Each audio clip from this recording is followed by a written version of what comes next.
we run programs in schools. We do work directly with boys.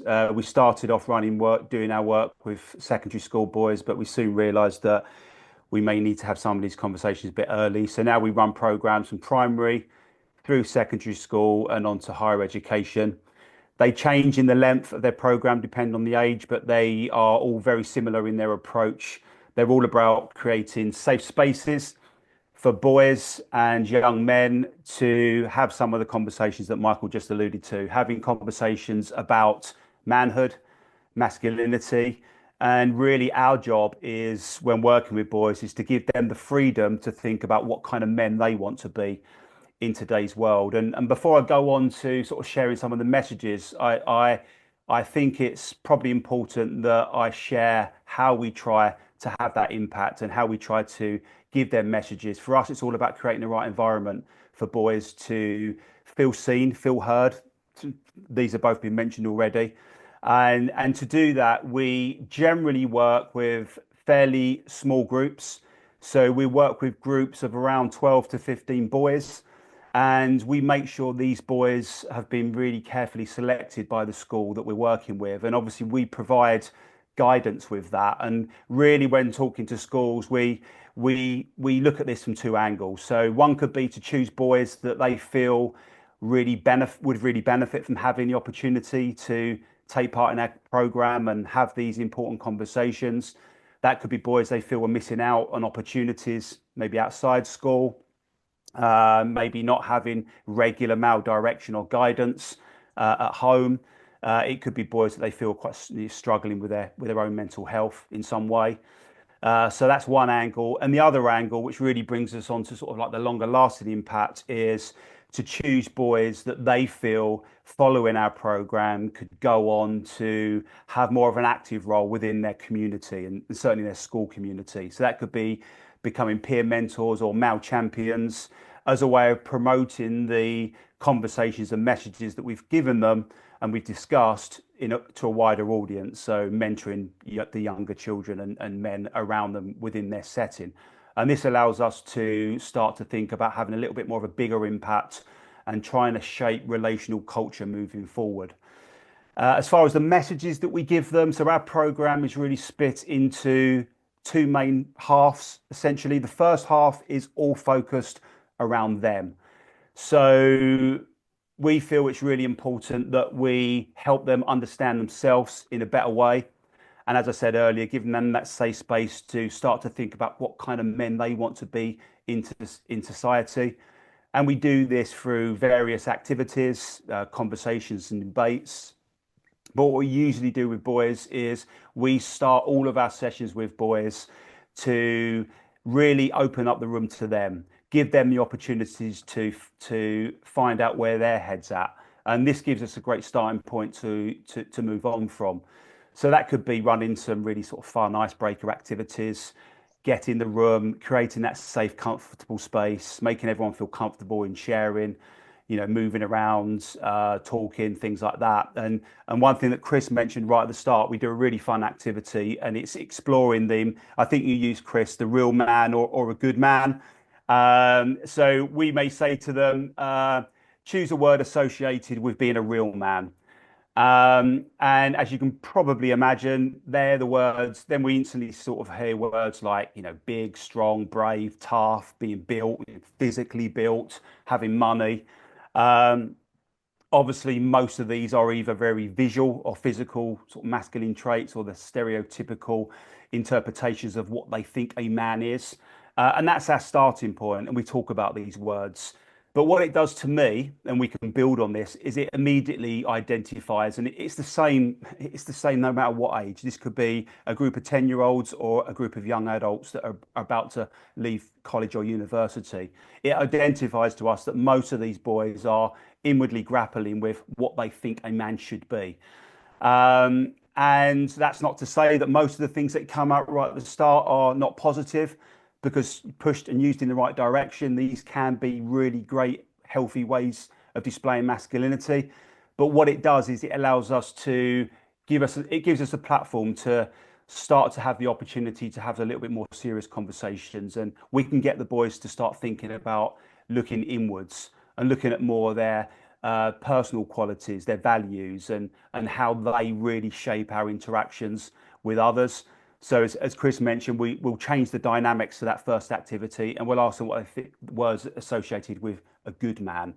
And this is really it's really reassuring, and it's a really sort of turning point right at the start of our session, because when we'll instantly start hearing words like compassionate, being empathetic, being respectful, helpful, loving, and kind, which is obviously it's just really reassuring to hear that.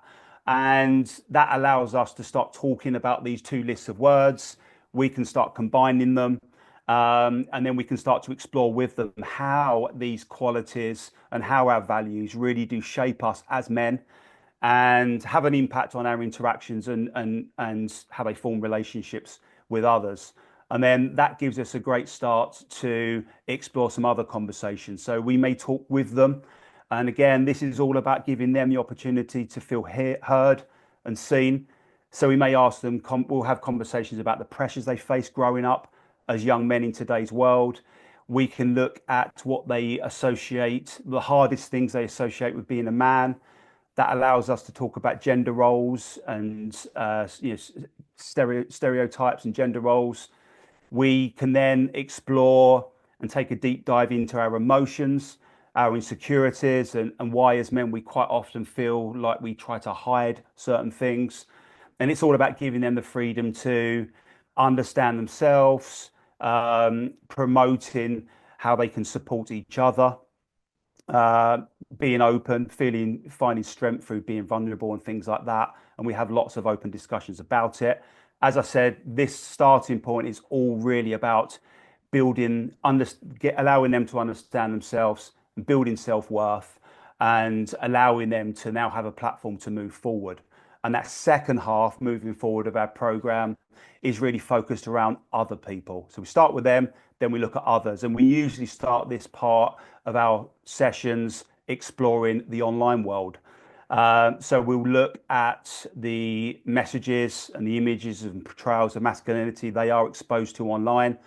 And we have open discussions about that. We feel, it's been touched on already, we feel that even though we know there are lots of harmful messages online directed at boys and young men, it is important that we don't demonize these people giving them these messages.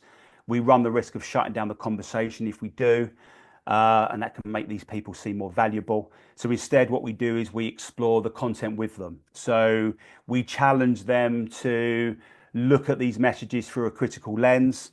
We may encourage them to explore the potential pros and cons of the messages that they see. This allows them to build critical thinking skills that they can start to apply when consuming all kinds of content online. And that could be misogynistic content, it could be misinformation, disinformation.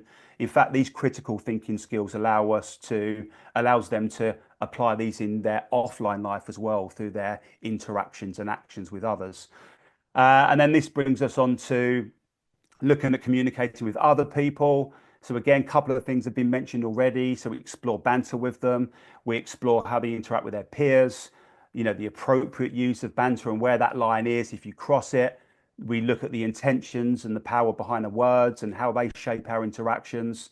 We have lots of conversations about how they communicate with women and girls, touching on subjects connected to sexual harassment and violence against women and girls, and giving them ideas and techniques at how they can promote positive allyship within their community.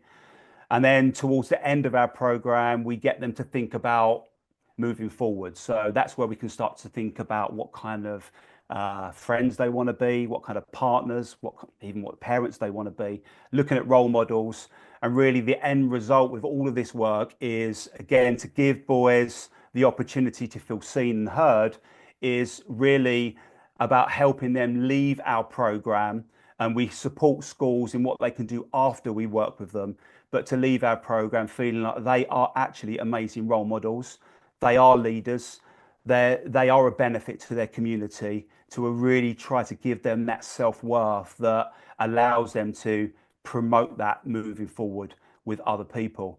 In regards to why, this program was really developed from, I've been working with schools for about 12 to 13 years now. Most of that work was really focused on the online world, helping children have safe and positive online lives. And obviously, as part of that, we spent lots of work looking at social media and online influence. And with the rise of people like Andrew Tate, when schools started to hear that name mentioned and started to have boys copy and mimic some of the things that they were seeing online, they were then approaching me, because I was already supporting them in that other area, to start to think about having some targeted work with their boys. And the idea was to help them, again, think critically about these messages.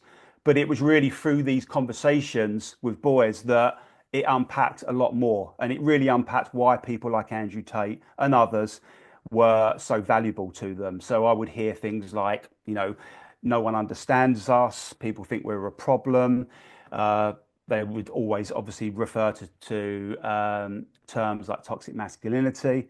And I think they just basically felt they was invisible. They were missing a voice, and no one really cared about them. And that's where we thought, actually, there's a little bit more going on here. So that's why we developed our Boys to Men program, to allow them to think a little bit deeper about some of these issues. And it was, a lot more than just Andrew Tate, for example. And last but not least, in regards to messages that we consider unhelpful or harmful. I mean, there are obviously lots of harmful messages on the internet and online, and we address them. And unfortunately, some boys have not got the best direction out in their offline life, whether that's at home or in their community. But what I like to focus on is, and I think we can all sort of play a part in this, is not necessarily just about the messages, but it's how these messages are being delivered. So I think it's really, really important that if we're going to give boys and young men messages, we need to bring them into the conversation. I mean, this has been mentioned a few times, but bringing them in, bringing boys, bringing young people, bringing everyone really into the conversation and allowing them to feel included from the start. I think that's really, really important. Once you do that, that gives you a great opportunity now to have these more critical conversations about their lives and other people. And that's what we try to do. And before I finish, and obviously I'm happy to take questions, I just want to share with you 3 things that I end all of my sessions when I work with young people on, especially boys. And this is my 3 last comments to them. And one is about themselves. The other comment is about their peers. And number 3, the third comment, is about us, the rest of the world. And this is what I leave them. And if anyone hears this and they want to do this, you can steal it from me, no problem. So this is my last message when I work with boys and young people. So number 1, to them, be yourself. That's really, really important. Number 2, their peers. Number 2 is find people you feel comfortable around. That will shape your interactions moving forward. And that's a real basis of having healthy relationships. And number 3, and this is my last word, the world is a better place with you in it. Young boys and young people need to hear these messages, because they now start to be seen and valued. And that's a great starting point. And that's my talk. Thank you very much.